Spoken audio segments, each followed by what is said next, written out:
ఈ వీడియోలో హిందీలో బనానా అంటే ఏంటి అండ్ ఈ వర్డ్ని వేరు వేరు సందర్భాల్లో ఎలా యూస్ చేయాలి అండ్ ఈ వర్డ్ని యూస్ చేస్తూ సెంటెన్సెస్ ఎగ్జాంపుల్స్ తెలుసుకుందాం.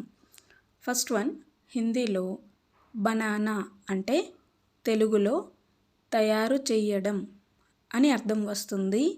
బనావో అంటే తయారు చెయ్యు. బనాయేంగే అంటే తయారు చేద్దాం.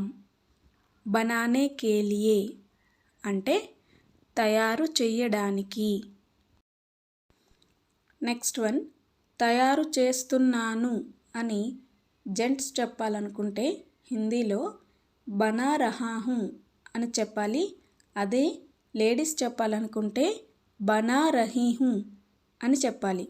నెక్స్ట్ వన్, బనా రహే హే అంటే తయారు చేస్తున్నారు. తయారు చేస్తాను అని జెంట్స్ చెప్పాలనుకుంటే బనావుంగా అని చెప్పాలి.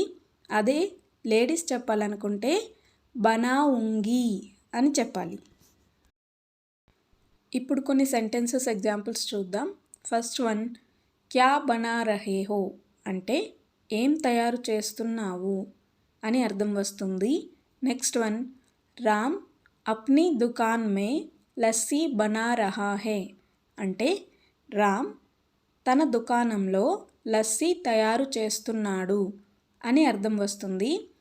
దుకాన్ అంటే దుకాణం లేక కొట్టు అని అర్థం వస్తుంది. Thank you. Please like, share and subscribe.